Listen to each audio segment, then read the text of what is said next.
SpaceX has acquired/merged with XAI. They are now one company. Musk Industries has condensed once again.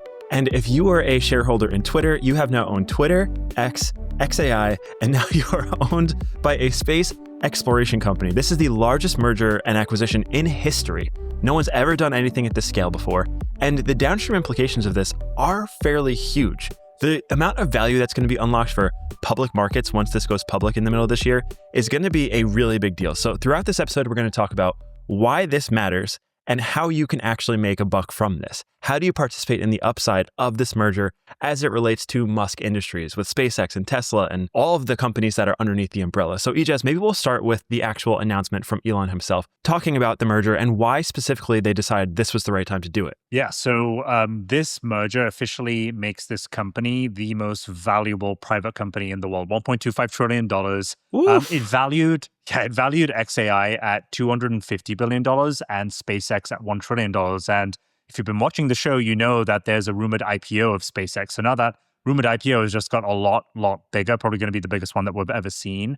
And on the back of this, the idea here is that XAI investors will get roughly around 0.15 SpaceX shares per share that they invested or got from XAI. So a pretty good deal for a company that is currently already losing money. That's XAI, and SpaceX is kind of like profitable, on their way towards profitability. But what isn't quite clear to, at least from face value, Josh, is like, why did this even happen? And how does a SpaceX company and a frontier AI lab make sense to merge? And Elon does a really good job of explaining his core thesis in this post, which is simply, he's going all in on space AI data centers. Now, you and I have gone back and forth a lot on this thesis. And what we've ultimately landed is that space is the most cost-efficient and performant place to train AI models. Now, does it exist today? No. In fact, prototypes so far are very minimal, with a couple of GPUs being out there. Elon is leaning all in on this. And his idea is compute is going to be the most scarce and valuable resource in the future. Why? Because you need it to train frontier AI models. It's been proven with the amount that is investing in Colossus 2 and Colossus 3 as data centers on Earth. And if you kind of like scale this out towards like, say, a decade or decades long timeline, it kind of makes sense that the winning AI models are going to be ones that have the cheapest tokens per cost. And so his bet is it's going to be in space. Why space? Because you can harness the entire energy of the sun. It is natural cooling, and ironically, you have so much space in space. Yeah, it's like how many megatons of mass can you get into orbit? And that's what SpaceX is doing. So the idea is that SpaceX has the launch capability to send AI data centers into space. In addition to their Starlink constellation, in addition to the Moon and the Mars missions that they're planning, they have basically the highway to get AI into space. The problem is that building AI on Earth isn't that horrific. Like, it's challenging, but like people are able to do it. And the cost of getting AI into orbit is far more expensive than it would be on Earth. So people don't do it. With the Starship program, as they're able to launch the Starship in a reusable way, the cost per kilogram to orbit will decrease to an amount that it will be economically unviable to build AI data centers anywhere else but outer space. And that's the bet that SpaceX is taking, that they will be able to work with XAI to build these data centers and get them into outer space and build the AI in space plan. And I loved Elon's ambitious mission that he outlined in the acquisition post, talking about like ascending the Kardashev scale, which we'll get into a little bit later. And it feels like a sci-fi futuristic mission, where actually in this post, he describes what it looks like to build a small base on the moon and to send satellites from the moon in order to get to 100 terawatts of energy per year. Mass drivers. Unbelievable scale that he's planning to build this thing at. And it's hard to read it and not feel like you're reading a sci-fi novel because of how futuristic this sounds. But he is very serious. And I think the market is reflecting that and how high this is being priced already before it's even gone public. Do you want to know how much it'll cost currently to send us into space? Roughly? Oh, please tell me, because SpaceX, they have a rideshare program, right? Okay, listen, I would never ask a woman this, but I'm going to ask you this. How much do you weigh? In kilograms specifically, please. In kilograms. So I just did the math, and it's about 86.2 kilograms. Okay, so I'm around 85, so let's call it we call it 170. Let's call it 170. All right, that's 170. For those of you who aren't watching this, there is a rideshare program, but a very different rideshare program that you're used to on SpaceX's website that allows you to calculate how much it is to send a particular weight into space right now. And right now, to send Josh and I to host Limitless, to be the first podcast in outer space, lower orbit space, it is $1.2 million. Now, that sounds like a lot of money. And of course it is. We don't have that money to splurge right now. But back in the day, a decade ago, how much did that cost? How much would this have cost, Josh? Probably billions, dude. It would have been billions of dollars. And this is cheating because this doesn't include life support systems, which are probably going to quadruple that cost, maybe even more. But if you just pushed our bodies into a box and put it on a Starship, that's what it would cost. And that is several orders of magnitude more. Like that would have been billions of dollars. And now a single individual can actually pay for that. And as Starship becomes economically viable or reusable, that price is going to go down significantly. So it's not only for AI in space. There's so many other things that you'll be able to send, like the Starlink direct-to-cell terminals that will actually replace companies like Verizon and T-Mobile, AT&T, because it will work directly with the cell phones. And it's rumored that this year, the iPhone 18 Pro is going to have compatibility with the Starlink direct-to-cell network. Yeah, so actually I have this post from Brett Winton at ARK Invest here, where I think he really beautifully describes the synergies between the two companies. And he makes two big points. One, which we've already made, which is they're placing the big bet on compute. And Elon thinks that the number one way to get the most compute per dollar spent is going to be in space. And by merging SpaceX, the cheapest way to get mass into space, plus Starlink that you mentioned earlier, with his satellite constellations to train AI, Grok will eventually end up becoming the best model because of scaling laws with compute. So that's the compute argument. But then if you look at it from the XAI perspective, what has the model got to benefit from this? Rather than thinking about it as being the frontier AI model, think about what comes downstream from that. If you put yourself in the shoes of like a major enterprise on Earth that is making billions and billions of dollars a year, you are only going to want to spend money on the best AI model. Why? Because it's going to be the smartest AI model, which is going to help you end up making the most money. It's kind of like a vector towards projecting how much money you make as a company, no matter what industry that you're in. Now, he predicts, Brett specifically, that this is a $20 trillion enterprise opportunity for XAI that they cannot lose. And the reason why he makes this point is if XAI ends up having the best model because they're training on tons of compute from space via SpaceX, then enterprises are most likely going to lock in Grok as their number one model, feed it off of all of the data that they kind of produce back into Grok, and it becomes this kind of recursive loop. And I think that that's something that people can't quite piece together, including myself, because it's such an ambitious goal to say, hey, we're going to launch AI data centers in space when we don't even have a single one here. But Elon predicts that this is going to be explicitly the case, not just in a decade, but in 2 to 3 years, which is just an insane prediction. Yeah, and it seems outrageous, but then you look at the track history of a company like XAI and you start to realize like what they say they actually mean. And XAI, oh yeah, here we have the timelines of this. October 2022, Elon acquired Twitter for $44 billion. In March 2023, less than 3 years ago, XAI was founded. This company did not exist, while companies like Anthropic and OpenAI have existed for far longer than that. XAI raised a bunch of money in 2024. Then by July, it has completed its supercluster, which took it 122 days. And NVIDIA CEO Jensen Huang is on record saying, generally this takes 18 months to do. And they did it in 122 days. So this unbelievable rate of progress. And you see from July 2024 to January 2026, they went from zero to a $230 billion valuation, $250 billion. And this is a result of their ability to engineer things faster and more efficiently than everyone else. And in this game that we're playing, in this race to superintelligence, the company and the entities that can deploy the resources fastest and most efficiently are going to win. And SpaceX and XAI have this unique advantage that they're able to build actual hardware in the real world that is done at a rate that other companies just can't compete with. Dude, I'm just thinking of Larry Ellison's investment in XAI. Do you remember that email exchange that, due to some court case, was made public? Yeah, it was like $1 billion, Elon, maybe $2 billion, whatever you think. Yeah. It was actually a text message. Elon messages Larry Ellison, the founder of Oracle, and he goes, "Hey man, would love to have you as an investor in this." And Larry goes, "Sure, I'm in for $2 billion, ? Thumbs up." And Elon says, honestly, I think you should throw in like double this. It's a great opportunity. And Larry just responds with, sure. And now, like 2 years later, that's a 2.2x return already on his investment. So that's like probably one of the greatest individual trades so far. But yeah, like the rate of speed that this has happened, Josh, is just pretty honestly insane. And I kind of like puts into perspective, like I remember when he took over X and then X became acquired by XAI. Back then, it seemed like a shocking thing. And now we have like that being, those two entities being completely consumed by this one entity, which is just kind of like crazy to think about. I kind of, okay, I'm really bulled up right now. I just want to take literally 60 seconds to kind of ground myself. XAI isn't making enough money to pay for itself, right? So there are the camp of people, Josh, that are kind of arguing that this is just kind of like a way for Elon to save his investors money. To give you guys an insight into the numbers, XAI is currently burning about $1 billion a month. Now, there's a lot of reason for that because it's CapEx spend on training or creating data centers and also training their models, etc.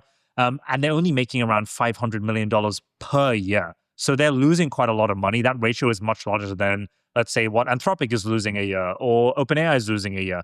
But the idea is once they have enough compute, they will end up having the best model. And I think that's what this entire merger is about. It's a big bet, but if it pays off, it's going to pay off massively. Yeah, I was going to say, no other AI lab is making money yet. In fact, no one's losing more money than OpenAI. So XAI really isn't in a bad position. In a way, this gives XAI the advantage that Google has to some extent, where they have access to a larger balance sheet now, and they can afford to make bolder bets because they can not only raise more money, but deploy it more efficiently, and not every decision is existential. We're seeing a lot of issues, particularly with OpenAI, because it's just difficult to fulfill their debt obligations on time. And giving yourself a larger war chest and more resources in order to handle the profit-generating aspect of these companies is going to be hugely beneficial. And I mean, here we have a post I would love for you to kind of walk through, because what it actually looks like if the optimists win, if they're right. And I guess to preface this post, maybe I'll just explain the Kardashev scale, which is interesting and what this reference is. The Kardashev scale is basically 3 types of civilizations. Type 1 is a civilization that could harness the amount of energy on its own planet. So that's if Earth can harness all of the energy within us. If we have nuclear reactors that can convert all of this nuclear material to energy, that is type 1. Type 2 is harnessing the amount of energy from the star in your galaxy. And then type 3 is to harness the energy of the entire solar system. Elon has a plan to reach type 2, which is funny because we are less than 1% of the way to type 1. So what is the plan to reach type 2, Ijaz? Please walk us through what that looks like, without sounding too much like a sci-fi novel. Less than 1% for type 1 sounds crazy, but I don't know if I want to ever reach or live in a world where it is 100% for type 1. Are we all just going to be fighting for scraps at that point? Like, I don't know. I kind of have maybe like a dystopian. Well, no, type 1 would be amazing abundance. Like, imagine a world in which we had essentially infinite energy, because if we could harness the amount. But is that coming directly from Earth, Josh, in a way that like doesn't, like other people don't suffer? Or am I misunderstanding that? Yeah. So like, imagine that we had nuclear reactors at scale that can turn the small trace uranium in your backyard rocks into energy to power your entire house. Okay. To heat all of the roads in New York City so we don't have to trudge through the snow for the last month. So it's economically efficient. Kardashev type 1. Okay. Exactly. Yes. And that would be a downstream effect of unlocking abundant energy, because abundant energy solves so many of the societal problems that we face. So this is a good thing. Right. So yeah. Okay. So it sounds like Elon is kind of like given up on him personally accelerating type 1 and is moving straight forward to capitalize on type 2 because he has the means to do so, and the only space company that can put out mass there for a cheap enough cost. I call this a product roadmap, which Elon retweeted and confirmed. This tweet goes, step 1 is to move AI off Earth and into space. Step 2 is to use Starship specifically to build AI orbital data centers. Step 3 is to make space the cheapest place to run AI, which is, again, the thesis for this entire merger. Step 4, expand manufacturing to the moon. Josh and I have spoken about this before on a previous episode. We're talking about crazy sci-fi things like mass drivers to propel satellites even further into space, deeper space, so that we can get closer to the sun and harvest more energy per mass that's being pushed out. And then finally, step 5, a very easy one, harness the entire sun at civilizational scale, which of course is the end goal for Kardashev Type 2. Now, this sounds like theory right now, and some people might point out that like, hey, it's just a merger, but we're still going to wait 2 to 3 years until this thing is actually Yeah, real. chill, bro. We're not right? harvesting stars. Right. It's just Yeah, two companies chill, merged right. today. And I agree. I agree. Like that is true to an extent, but it's not like Elon and SpaceX hasn't already started taking steps towards fulfilling Absolutely. this. As you know, there are new Starship launches that are coming out. We've got an upgraded booster system to launch this rocket into space, and we have the new Starlink satellites that are going to be sent out soon, which I believe are like 2.5x the performance. Josh, you definitely have a better stat than me about that. Per launch, go ahead. Starlink V2 versus Starlink V3, Starship compared to a Falcon rocket. Each Starship launch will be 20 times the output of a current Falcon 9 launch. So it's about 20 times multiple on the amount of internet that will be provided per launch. That huge. Is huge. And in addition to that, those V3 satellites have much more powerful direct-to-cell connectivity. So it enables a world in which people who have a Verizon cell plan may not need it because you can just get service anywhere from the Starlink satellites. And they're going to need a tremendous amount of bandwidth to do that, but I forget how many terabits per launch it is with Starship, is going to be enough where if they can do that at scale and they can launch as many as they're projecting, then the network becomes incredibly powerful very quickly. That's insane. So I remember reading somewhere yesterday where Elon, if he's able to deliver on the millions of satellites that he wants to create, the constellation that will basically act as the AI data center in space, that'll result in about 100 gigawatts per year to train. That's only in like the nearest time schedule, so like 3 to 5 years. But after that, he's planning to multiply that by 10 or 100 to terabytes. So about 50 to 100 terabytes, which is just a gargantuan terawatts, which is just an insane amount of energy. But to go back on my point, also just quick point for reference: the United States currently generates 1.3 terawatts of energy annually. All right, so he's going to 10x that of the entire United States is the plan. Correct.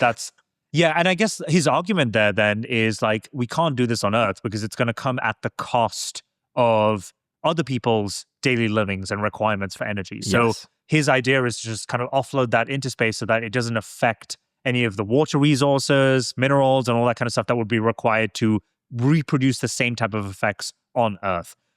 So he filed a request, or rather a proposal, I don't know what the difference is, with the FCC to spin up the first 1 million satellite constellation. I don't know how soon he's going to spin that up, but if he's projecting 2 to 3 years where this is going to become the norm, then I'm guessing he's aiming to do this within the next year and a half. Or is this an Elon prediction, Josh? What do you think? It's an Elon prediction, but the way that these scales work is it can happen. It happens very quickly. Like when you look at an exponential chart, the rate at which it goes vertical is very quick. So if you miss a window by a year of your prediction, you could be off by a significant amount, but it will catch up very quickly. So if it's not 2028 and it doesn't look like it's going to be even close, there's a world in which 2029 it actually happens because of the way that these things scale. I think it will happen. And in order for them to achieve this AI data center thing at scale, the current trajectory needs to be about 10,000 launches per year. And a major airline, they fly about 100,000 airplanes per year. So if you think in terms of that, if you can get to 1/10 the output of an airline, then at that scale, you can get the cost per kilogram to orbit low enough that it becomes economically inefficient to train AI anywhere else but outer space. And like you mentioned, it offloads a lot of the burden that humans face. If we don't go to space, the impact that AI training will have on society will continue to grow. The amount of grid strain it will have is going to continue to grow. The amount of footprint that it's going to consume in terms of resources, in terms of instability, in terms of just dealing with legislature to get it built will grow at a crazy rate. And this offsets all of those problems and removes the burden and places it into outer space. And I think for that alone, it's a huge win for everybody. Yeah. Wow. That's insane. Okay. So I'm going to lay out the stack that is created by the merging of these two companies, Josh, and let me know what I miss. But the way I have it in my head is SpaceX is basically going to be the literal physical launch pad to get these satellites and data centers out into space.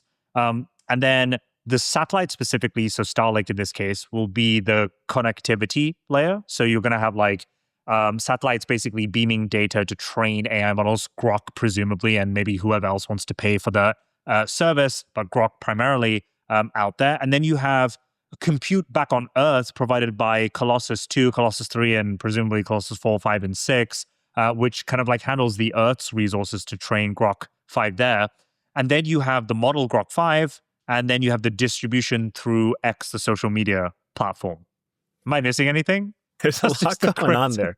I think this might be a good time to introduce the third company of Musk Industries, which is Tesla. Please. And we see here in this post from Beth Bezos about the convergence of the three, and particularly how they're going to relate to one another. And I think if I could summarize this even more so than what we're seeing here is that XAI is the intelligence. XAI turns the sand to thought.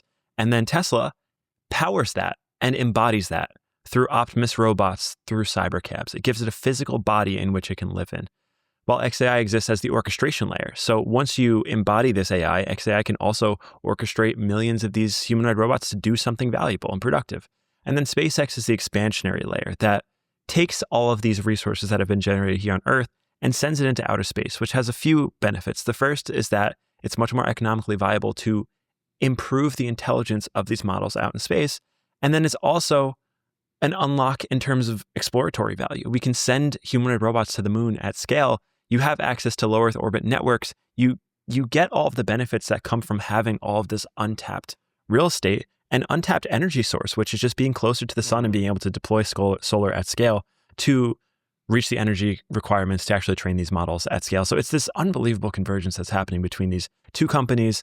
I'm sure Tesla will play a huge role. And I mean, it's going to be so hard to compete with this at scale. My God.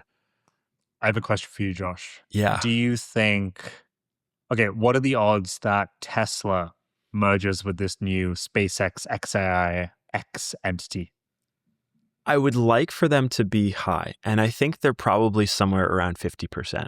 But I don't think that it's likely now, given that SpaceX has chosen to merge with XAI. This benefits investors, generally speaking, because when companies are spun out of each other, the net is generally worth more than if they exist as a conglomerate. We see this at Google, where Google's assets are actually worth a lot of money. And if you spun out Waymo, it would probably trade at a pretty large premium. But because they're all compressed under one roof, they do get this discount. I think if I had to bet, I would say by the end of this year, SpaceX is public and it trades separate from Tesla. Okay. I'm going to take the opposite side of that. I think that Tesla and SpaceX might merge. It will merge this year, and it might actually happen pre-SpaceX IPO. And I hope you're right, because that would be so awesome.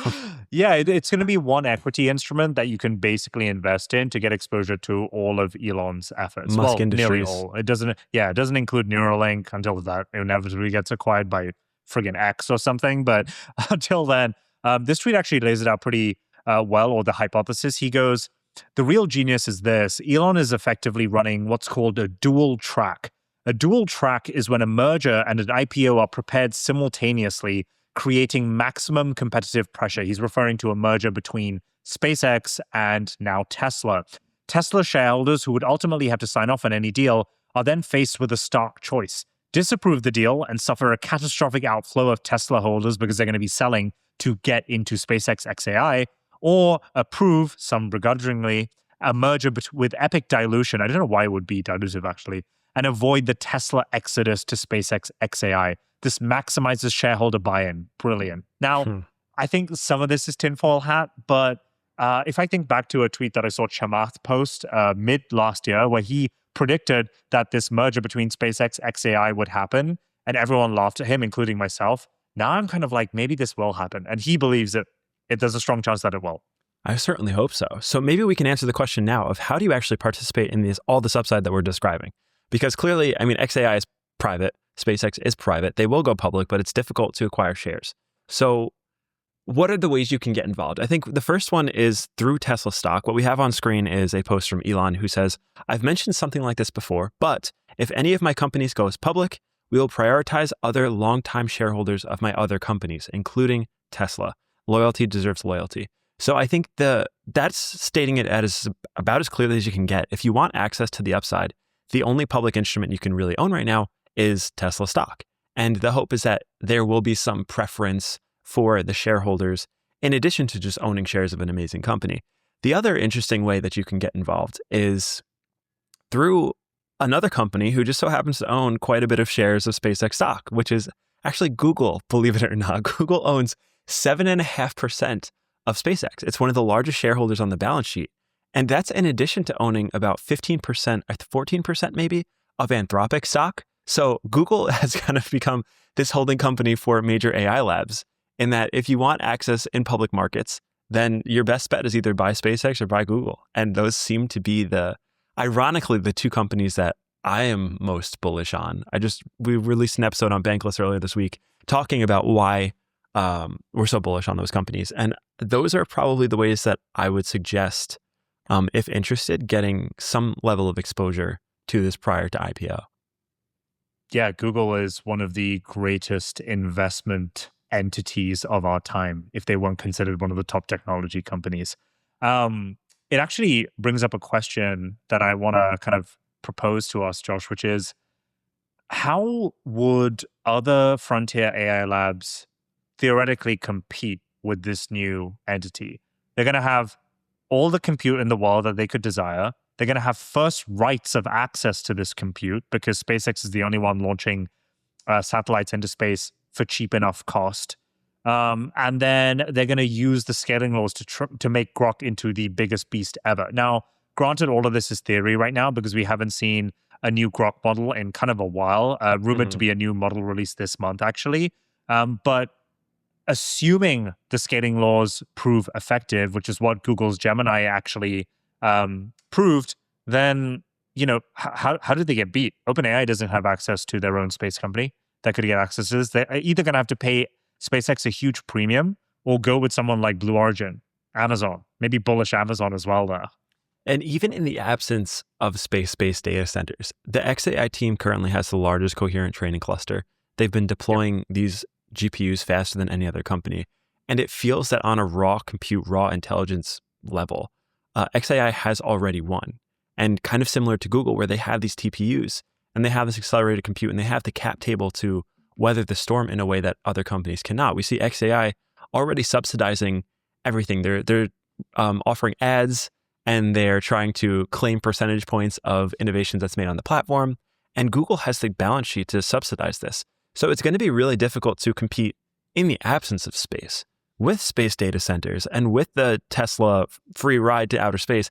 That's going to make things incredibly difficult. And it seems like the only real solution that they have is to, one, move faster, but two, just create unbelievably great products that can compete with XAI.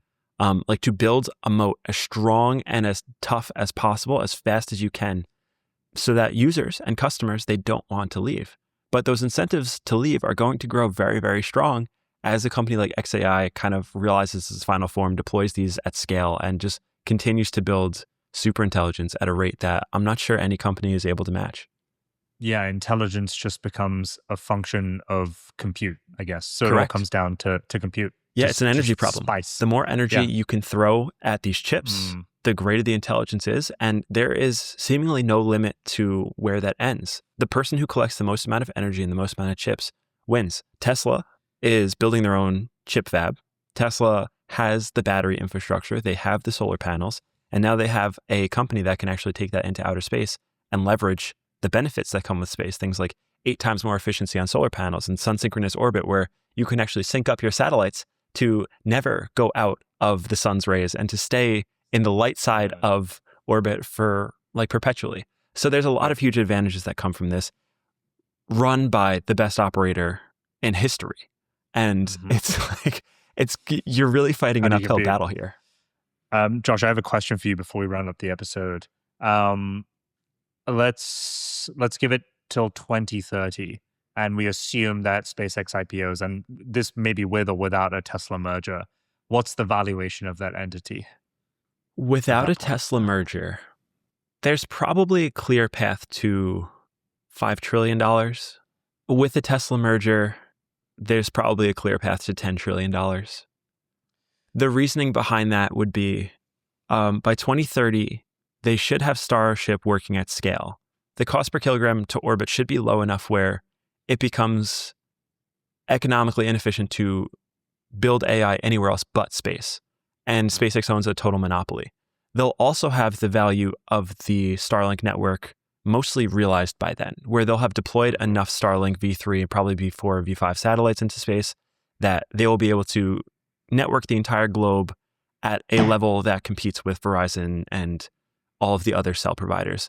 And then Tesla by that time will have Optimus at scale, will have Cybercabs at scale, will have displaced a lot of the physical labor in the country, or at least to some extent by then. And Optimus should be ramping up production by then to a point where the cost per Optimus is $20,000, $30,000, and the cost per task in the workforce goes down significantly. And like these companies are really going to move the GDP of the world higher. Mm-hmm. And as that GDP rises, so does the market cap of these companies. And there really is no limit at the limit of what these companies could scale to. It's going to be unbelievable. Yeah, I don't know if I could prescribe a number to the market cap, but I think it will be the most valuable company in the world. Certainly. Who's the most valuable company in the world right now? It's NVIDIA. Why? Because they produce the raw bones to train AI models, GPUs. If GPUs end up getting replaced by orbital satellites produced by SpaceX themselves, then I don't really see how like NVIDIA maintains its position as number one. And in addition to this, they'll own the number one distribution network through X specifically, number one model with XAI, and if the merger goes ahead with Tesla, physical embodied AI as well. The raw components and bare bones, the batteries, like you said, that is needed to power this entire infrastructure. Kind of probably the most ambitious thing ever. This is literally sci-fi in the making that is materializing right now. The fictional character that kind of springs to mind immediately is Tony Stark. This is Musk Industries live and well and actually materializing. This is the craziest timeline, and it's only the start of the second month of the year. Yeah, and I'm exhausted. I haven't slept. It's really exciting because the world actually is materially changing for the first time in a very long time. Like we haven't had progress like we're on the verge of since the late 1800s, early 1900s.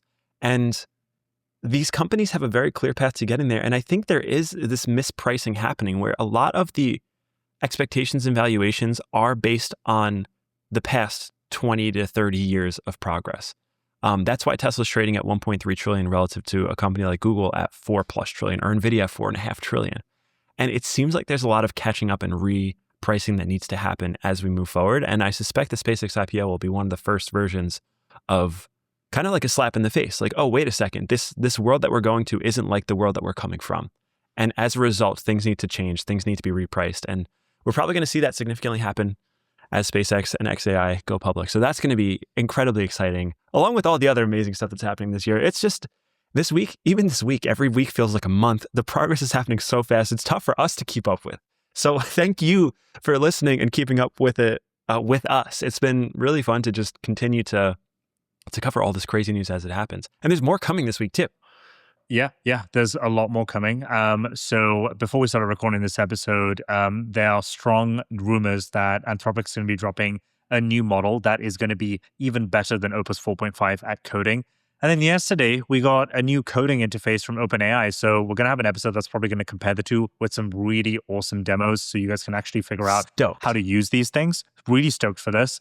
We had the merger news that we covered today, obviously, and we just put out an episode on Maltbook, which is the AI-only social media platform. It's a banging episode. We had so much fun creating it, so please go check it out. We also broke 30,000 subscribers, but we gained another 200 over the last day and a half. So the episodes have really been paying, which shows, it tells me that you guys are really enjoying it, but still 80% of you aren't subscribed to us. So if you enjoy this content and if you want us to keep producing this content and if you want to get access to this type of content, please give us a subscribe. Turn on notifications. If you're not watching YouTube or wherever you're listening to this, give us a rating. Anything, it helps us out so much. We also have a banging newsletter. We have a killer essay that egotistically I wrote this week. It's great. I read it. It's great. I can vouch. Thank you. So super fun piece. We're trying to be anywhere and everywhere and deliver you the best content that we can with our thoughts and insights each and every week, 3 to 4 episodes a week. Stick with us and we're going to grow into the biggest AI show ever. Thank you guys for listening. And we'll see you guys in the next one. Peace.